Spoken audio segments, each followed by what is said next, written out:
حوالے سے ہمیں سورۃ الرحمن کی پہلی 4 مختصر ترین آیتیں آپ کے سامنے تلاوت کی۔ الرحمن اللہ کی صفت ہے، علم القرآن اس نے سکھایا قرآن، خلق الانسان اس نے انسان کو پیدا کیا، علمہ البیان اللہ نے اس کو بیان سکھایا۔ اس میں 4 عظیم ترین نعمتیں، 4 عظیم ترین مدارج بیان کی اللہ نے 4 آیتوں میں۔ ہم تو اس کو تلاوت میں پڑھ رہا ہے، اس کو بڑے شوق سے تلاوت کرتے ہیں، ہم نے کبھی غور نہیں کیا۔ اس آیت کے اندر اللہ کے حبیب صلی اللہ علیہ وسلم کی ایسی عظیم شان بیان ہوئی ہے جو انسان کے عقل سے ماورا ہے۔ پہلی بات تو یہ جانیے کہ اللہ تعالیٰ کی بڑی صفات ہے، اللہ کے 1000 صفاتی نام ہیں، اللہ رب العزت کے 1000 صفاتی نام ہیں۔ علماء نے لکھا کہ 300 اللہ نے تورات میں، 300 زبور میں، 300 انجیل میں بیان کیے اور 100 اللہ نے اپنے حبیب کے ذریعے اس امت کو عطا کیا۔ 1000 سے زیادہ نام اللہ تعالیٰ کے صفاتی نام، لیکن تمام صفات میں جو اللہ رب العزت کی سب سے بڑی صفت ہے وہ صفت رحمان ہے۔ سب سے بڑی صفت اللہ کی صفت رحمان ہے۔ اس لیے اللہ نے فرمایا قل ادعوا اللہ او ادعوا الرحمن، اسے تو اللہ کہہ کے پکارو یا رحمان کہہ کے پکارو۔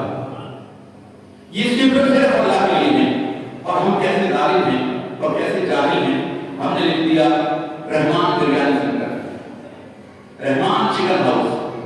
یہ بالکل ایسے ہی ہے جیسے کوئی لکھ دے اللہ چکن ہاؤس، اللہ بریانی سینٹر۔ رحمان اللہ کا وہ صفاتی نام ہے جو اللہ کے سوا کسی کے لیے مجازاً بھی استعمال نہیں ہو سکتا۔ اللہ کا نام رحیم ہے، صفاتی نام ہے، اللہ کے حبیب بھی رحیم ہے، رحیم رسول اللہ کے لیے اللہ نے بیان کیا ہے۔ رؤوف اللہ کا صفاتی نام ہے، اللہ کے حبیب کے لیے ہے، اللہ نے بیان فرمایا۔ اللہ نے فرمایا ان اللہ بالناس لرؤوف رحیم، اللہ انسان کے لیے رؤوف بھی ہے اور رحیم بھی ہے۔ عزیز علیکم وعنتم حریص علیکم بالمؤمنین رؤوف رحیم، میرا حبیب رؤوف بھی ہے، رحیم ہے۔ انہ هو السمیع البصیر، اللہ سننے والا دیکھنے والا ہے، کا نام ہے اللہ۔ اللہ نے ہر انسان کو کہا فجعلناه سمیعا بصیرا، ہم نے انسان کو سمیع و بصیر بنایا۔ اللہ کے بہت سارے صفات نام مخلوق کے لیے رکھے جا سکتے ہیں، لیکن کچھ نام اللہ کے ایسے ہیں جو اللہ کی صفات بجا کر بھی کسی کے لیے نہیں رکھے جا سکتے۔ ان میں سب سے چھوٹی پر جو اللہ کا نام ہے، صفاتی نام، وہ رحمان ہے۔ یہ ہمارے معاشرے کی حالت ہے۔ رحمان چکن ہاؤس نام ہے، عبد الرحمان، رحمان صاحب کو بلاؤ، یہ بالکل ایسے ہے، رحمان کو بلاؤ یا اللہ کو بلاؤ، مانا کے واقعی اس میں کوئی فرق نہیں۔ علماء موجود ہوتے ہیں، آپ ان سے پوچھ لیا تو رحمان الرحمان اللہ کا سب سے بڑا صفاتی نام اللہ نے پہلے بیان کیا، اور اللہ کے کلاموں میں قرآن مجید کو وہ شرف حاصل ہے، وہ شرف حاصل ہے، حدیث شریف کے اندر ہے جب اللہ رب العزت نے اپنی شان کے مطابق سورہ یاسین شریف اور سورہ طٰہٰ کی تلاوت کی تو فرشتے وجد میں آ گئے، فرشتے جھوم اٹھے اور کہنے لگے اے اللہ تو اتنی عظیم قوم ہوگی جس کو یہ کلام دیا جائے گا۔ عالم ارواح میں موسیٰ علیہ السلام نے سنا، کہا اے اللہ یہ کلام مجھے عطا کر دے۔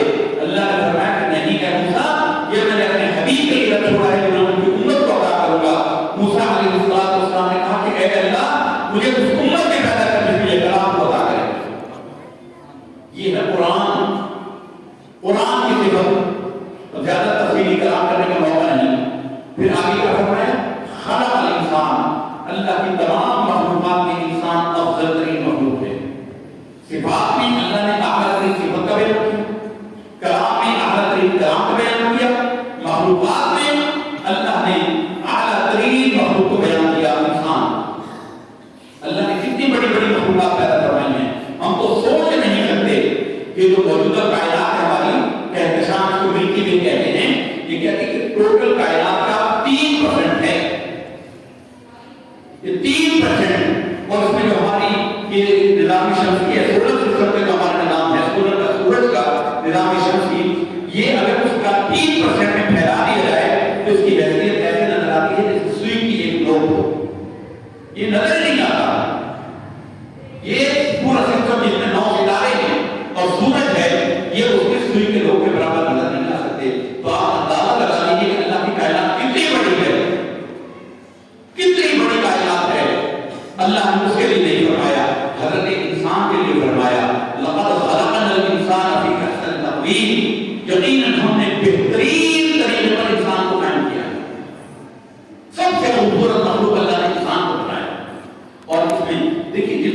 علم عطا فرمایا، جن کے علم اللہ نے قرآن مجید کے روح سے منور کر دیے۔ امام احمد ابو حنیفہ نعمان بن ثابت کوفی رحمۃ اللہ تعالیٰ کے زمانے میں ہارون رشید کا دور ہے۔ ہارون رشید کو ملکہ زبیدہ سے بڑی محبت تھی، ہارون رشید کو ملکہ زبیدہ سے بڑی محبت تھی۔ ایک دن اور وہ تھی بڑی نیک بڑی پرہیزگار نہر زبیدہ انہوں نے بلوائی تھی بغداد سے مدینہ طیبہ تک، آج بھی اس کے اثرات موجود ہیں۔ تو ہارون رشید نے ایک مرتبہ اس نے بیوی نے کسی وجہ سے کہہ دیا، کوئی نام کا مقام ہوگا میاں بیوی کے معاملات کے، کسی بات پر کہہ دیا کہ میں تو کچھ نہیں ہوں، آپ ایسے کرتے ہیں۔ اس نے کہا اللہ کی قسم اگر تو چاند سے زیادہ حسین نہ ہوئی تو تجھے 3 طلاق، چاند سے زیادہ حسین نہ ہوئی تجھے 3 طلاق۔ تو اب جناب کہہ تو بیٹھا، محبت بڑی، پریشان ہو گیا، علماء کو جمع کیا، سب نے کہا کہ جناب چاند تو حسن میں مثال ہے، حسن میں مثال دی جاتی ہے چاند کی کہ فلاں کا چہرہ چاند جیسا ہے، تو آپ نے تو کہہ دیا کہ چہرہ چاند سے زیادہ حسین نہیں ہے، بس آپ کی بیوی کو طلاق ہو گئی۔ امام اعظم ابو حنیفہ نعمان بن ثابت کوفی رحمۃ اللہ تعالیٰ وہ نوجوان کو بتا دیا، وہ بادشاہ کے دربار کا رہتا ہے، کہ وہ آئے تو بادشاہ کو پریشان دیکھا۔ بادشاہ نے کہا کہ کیا آپ سے کیا ہوا؟ انہوں نے کہا کہ اسی طرح کہہ بیٹھا تھا، علماء نے فتویٰ دے دیا کہ طلاق ہو گئی۔ فرمایا کہ میں فتویٰ دیتا ہوں کہ طلاق نہیں ہوئی، طلاق نہیں ہوئی۔ تو علماء کو پتہ چلا کہ ابو حنیفہ نعمان بن ثابت کوفی نے ہمارے فتوے کو رد کر دیا، تو وہ آئے، انہوں نے کہا کس دلیل پر آپ کہتے ہیں کہ طلاق نہیں ہوئی؟ چاند اور حسن و جمال کا استعارہ ہے، خوبصورتی کی مثال دیتے ہوئے چاند کی مثال دی جاتی ہے، آپ نے کیسے کہہ دیا کہ طلاق نہیں ہوئی جبکہ اس میں صراحتاً کہا کہ اگر تو چاند سے خوبصورت نہیں تو تجھے 3 طلاقیں۔ فرمایا کہ تم نے قرآن نہیں پڑھا، قرآن میں فرماتا ہے کہ لقد خلقنا الانسان فی احسن تقویم، یقیناً انسان کو ہم نے سب سے خوبصورت بنایا ہے، احسن افعال کے بدل پر سب سے زیادہ حسین بنایا ہے انسان کو۔ اللہ نے اپنی بہترین مخلوق وَلَقَدْ كَرَّمْنَا بَنِي آدم، آدم کی اولاد پر ہم نے عزت کا تاج رکھ دیا، مکرم کیا آدم کی اولاد۔ تو اللہ نے مخلوق میں اپنی سب سے عمدہ تخلیق کا بیان کیا، خلق الانسان علمہ البیان، اور انسان کو جو دیگر جانوروں پر فضیلت ہے وہ کلام کی وجہ سے ہے۔ اور سوشیالوجی کے ماہرین یہ کہتے ہیں، قرآنیات کے ماہرین انسان کے لیے کہتے ہیں کہ حیوان ناطق ہے، یہ بولنے والا حیوان ہے۔ باقی جانور ہماری طرح بول نہیں سکتے، وہ آپس میں کلام کر سکتے ہیں، لیکن ان کی نوع سے دوسرا کوئی ان کے کلام کو نہ سن سکتا ہے، نہ ان کے علم میں ارتقا ہے۔ علم میں ارتقا کی حضرت انسان کا خاصہ ہے، یہ بھی یاد رکھیں۔ علم میں ترقی فرشتوں کے علم میں ترقی نہیں ہوتی، جنات کے علم میں ترقی نہیں ہوتی، جانوروں کے علم میں ترقی نہیں ہوتی، حتیٰ کہ اللہ رب العزت کے علم میں بھی ترقی نہیں ہوتی۔ اللہ کے علم میں ترقی نہیں ہے لیکن انسان کے علم میں ترقی ہے۔ ارتقاء انسان کے علم کا خاصہ ہے۔ اس میں وضاحت کرتے جائیں کہ بعض میں لوگ کبھی بڑی سمجھ ہوتی نہیں، پھر وہ باتیں کرتے ہیں۔ اللہ کے علم میں ترقی اس لیے نہیں ہے کہ ہر شے جو جانے جا سکتی ہے اللہ پہلے سے جانتا ہے۔ اللہ کے علم میں کیونکہ ترقی کا مطلب یہ ہوتا ہے کہ جو بات مجھے اب تک چلی پہلے میں اس بات سے جانے جا۔ علم میں ترقی کا مطلب یہ ہے کہ 5ویں کلاس کا بچہ 6ٹھی کلاس میں جاتا ہے تو گویا کہ 6ٹھی کلاس سے جاہل تھا، 6ٹھی کلاس کی کتابیں اس کے لیے نہیں ہیں، یہ اس نے پہلے نہیں پڑھی، اب وہ پڑھے گا، اب جانے گا۔ تو اللہ رب العزت کا علم اتنا کامل ہے کہ اس میں ارتقاء کی گنجائش نہیں، وہ ہر شے کو جانتا ہے۔ لیکن فرشتوں کو جتنا اللہ نے علم دے دیا اس میں اضافہ ہوتا نہیں، انسان کے علم میں ارتقاء ہوتا ہے۔ یہ اس کا ان 4 آیتوں کا ایک مضمون ہے۔ اس میں شان مصطفیٰ بیان ہوئی ہے اور ایسی عظیم شان بیان ہوئی ہے۔ الرحمن علم القرآن خلق الانسان علمہ البیان، انسان کو بیان کرتا ہے۔ سب سے بڑا کمال بیان، انسان کی جو صفت ہے سب سے افضل بیان، وہ اللہ نے 4 عظیم ترین نعمتیں، 4 عظیم ترین صفتیں بیان فرمائی، عظیم ترین مخلوقات کو بیان کیا۔ یہ الرحمن علم القرآن خلق الانسان ایک پہلو ہے، ایک اینگل ہے جس میں آپ کے سامنے بیان کیا۔ اس کا ایک اور پہلو ہے، وہ یہ ہے، آپ اگر ترتیب غور کریں، اب اس کی ترتیب پر غور کریں، اب رحمان علم القرآن، رحمان وہ ہے جس نے قرآن سکھایا اور انسان کو بعد میں پیدا کیا۔ اور رحمان علم القرآن، رحمان وہ ہے جس نے قرآن سکھایا، علم القرآن، خلق الانسان، پھر اس نے انسان کو پیدا کیا۔ تو جو انسان کے کوئی نہیں تھا تو رحمان نے قرآن کس کو سکھایا؟ رحمان نے قرآن کس کو سکھایا؟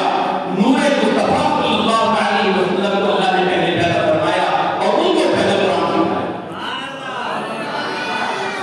یہ آپ کی تخلیق میں افضلیت کا بیان کیا جا رہا ہے۔ وہ سرکار نے جو فرمایا ہے اول ما خلق اللہ نوری، اس کا بیان کیا جا رہا ہے۔ جب کچھ نہیں تھا تب نور مصطفیٰ صلی اللہ علیہ وسلم تھا۔ اور رحمان علم القرآن، پھر فرمایا خلق الانسان، انسان کو بعد میں پیدا فرمایا۔ اللہ نے قرآن کس کو سکھایا؟ اللہ نے اپنے حبیب کو قرآن سکھایا۔ جب کچھ نہیں تھا، قرآن اللہ کی مخلوق نہیں ہے۔ ہمیں وقت کی بڑی فکر رہتی ہے کیونکہ مضمون بہت بڑا ہوتا ہے اور وقت بہت قلیل ہوتا ہے۔ اگرچہ ہمارے سامنے فرمایا ہے کہ آپ سے پہلے جب ختم کرنے نے پہلے پوچھا تھا کہ ہمیں کتنا ٹائم ملے گا، میں نے کہا کہ 1 گھنٹہ کر لیں گے، کیونکہ انہوں نے کہا کہ اثر سے پہلے جب آپ پر آئے ہم سننا چاہتے ہیں، تو ہم نے ٹائم اس طرح لیا۔ تو فرمایا کہ پہلے رحمان نے قرآن سکھایا، کس کو سکھایا؟ یا جابر اول ما خلق اللہ نور نبی، اے جابر سب سے پہلے اللہ نے تیرے نبی کے نور کو پیدا کیا۔ جب نور کو پیدا کیا تو ان کو قرآن سکھایا۔ قرآن اللہ کا کلام ہے، اللہ کی مخلوق نہیں ہے۔ ایک مسئلے میں ہزار مسائل ہیں۔ مخلوقات میں اول اللہ کے حبیب صلی اللہ علیہ وسلم کا نور ہے، سب سے پہلے مخلوق اللہ۔ ویسے ہم 4 حدیثیں ہیں۔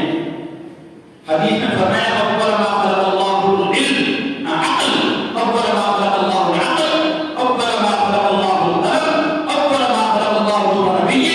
4 حدیثیں ہیں، لیکن ہر چیز کی نوعیت الگ ہے۔ عدد اطلاق، ہر چیز سے پہلے، سب سے پہلے بہرحال اللہ نے اپنے نبی کے نور کو پیدا کیا، اور قلم سے پہلے اللہ نے لوح کو پیدا کیا۔ اس لیے حدیث شریف میں ہے کہ جب قلم کو پیدا کیا تو اللہ نے اسے فرمایا خود کو اے قلم لکھ۔ قلم نے کہا کیا لکھوں؟ اللہ نے فرمایا ما کان وما یکون، ما کان وما یکون، اے قلم لکھ لے جو کچھ پہلے ہو چکا ہے، جو آئندہ ہونے والا ہے۔ تو قلم سے پہلے لوح ہے، اور لوح سے پہلے اللہ فرمایا ما کان، جو پہلے ہو چکا وہ بھی لکھ لے، جو ہوگا وہ بھی لکھ لے۔ تو پتہ چلا کہ پہلے کچھ ہو چکا تھا، یعنی قلم سے اول اللہ کے نور، اللہ کے حبیب کا نور پیدا ہو چکا۔ قرآن مجید اللہ کا کلام ہے، اللہ اسے فرماتا تھا۔ پھر قرآن میں سرکار دو عالم صلی اللہ علیہ وسلم کے لیے فرمایا کہ اللہ نے اولا اپنے حبیب کو کلام سکھایا، اور رحمان علم القرآن، رحمان نے قرآن سکھایا، خلق الانسان، پھر انسان کو پیدا کیا۔ اور انسان سے مراد علماء تفسیر نے فرمایا ہے کہ یہاں مراد نبی کریم صلی اللہ علیہ وسلم کا جسد انسانی ہے۔ پہلا انسان حضور نبی کریم صلی اللہ علیہ وسلم کو پیدا کیا گیا، اور پھر فرمایا علمہ البیان، حضور کو پھر ایسا بیان عطا فرمایا، ایسا بیان عطا فرمایا کہ حضور کے سامنے سب کی زبانیں گنگ ہو گئی۔ یہ قرآن کیا ہے؟ یہ رسول اللہ صلی اللہ علیہ وسلم کے عزت والا کلام ہے، حضور نبی کریم صلی اللہ علیہ وسلم کا کلام ہے۔ قرآن اور حدیث دونوں حضور کے کلام ہیں۔ ایک معنی میں قرآن حدیث ہے اور ایک معنی میں حدیث قرآن ہے۔ ہمارے زمانے کی جہادوں میں جو یہ کہتے ہیں کہ ہم ماننے میں پہلے نمبر پر قرآن کو رکھتے ہیں، قرآن کے بعد ہم حدیث کو مانتے ہیں۔ یہ اول درجے کی جہالت اور نادانی ہے۔ یہ اول درجے کی جہالت ہے کہ پہلے نمبر پر قرآن اور دوسرے نمبر پر حدیث۔ ماننے کے اعتبار سے، ایمان کے اعتبار سے قرآن اور حدیث میں مطلقاً فرق نہیں ہے۔ ماننے کے اعتبار سے قرآن اور حدیث میں مطلقاً فرق نہیں ہے۔ جو فرق ہے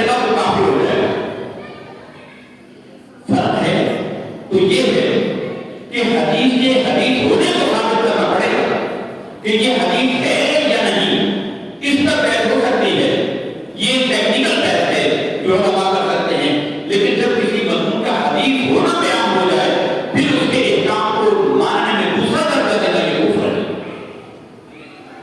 قرآن مجید حدیث ہے اور یہ قرآن کا فرماتا ہے انہ لقول رسول کریم وما هو بقول شاعر قلیلا ما تؤمنون، یہ عزت والے رسول کا کلام ہے، کسی شاعر کا کلام نہیں ہے۔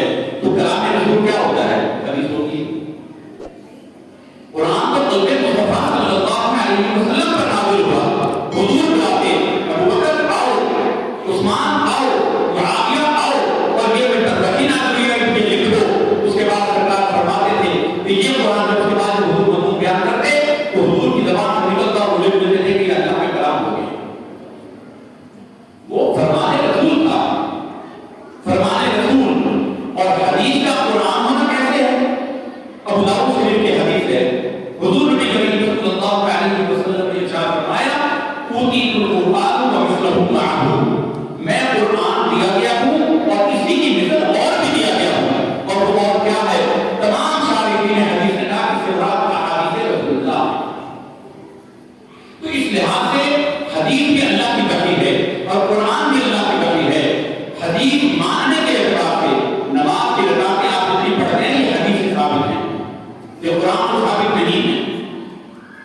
نماز پڑھنے کی جتنی رکعتیں ہیں، نماز کے اندر جتنی تلاوتیں کی جاتی ہیں یہ حدیثوں سے ثابت ہیں، یہ قرآن سے ثابت نہیں ہے۔ تو ماننے کے اعتبار سے جو یہ کہتا ہے وہ جاہل ہے، نادان ہے، اگر سمجھ کر کہے گا تو کافر ہے۔ ہاں اس پر بحث کی جا سکتی ہے کہ یہ جو حدیث بیان کی جا رہی ہے یہ حدیث ہے یا نہیں، کیونکہ قرآن مجید کی حفاظت کا ذمہ اللہ نے لیا ہے، حدیث رسول کا ذمہ اللہ نے خود نہیں لیا ہے، لیکن اللہ نے اشارتاً قرآن مجید فرقان حمید میں بیان کر دیا کہ ہم اپنے حبیب کی ہر اہم بات کو محفوظ کروا دیں گے۔ ارشاد ہوا لقد کان لکم فی رسول اللہ اسوۃ حسنہ، قرآن رسول اللہ صلی اللہ علیہ وسلم کی زندگی بہترین نمونہ ہے ایمان والوں کے لیے۔ چنانچہ عام حضور صلی اللہ علیہ وسلم کی سیرت طیبہ کے ایک لمحے ہوا، اعلان نبوت ہوا 40 سال کے بعد، یعنی اس زمانے کے اعتبار سے بھی آپ اس معاشرے کے ظاہراً ایک عام ہی پڑھتے ہیں، اسی معاشرے میں رہتے ہیں، کہیں پیدا ہوا کہیں پلے پڑے۔ آپ جو امتیازی وقت اس کا اعلان ہوا، نبوت تو پیدائش سے پہلے تھی، آپ کی پیدائش سے پہلے آپ نبی تھے، لیکن اعلان نبوت ہوا 40 سال میں۔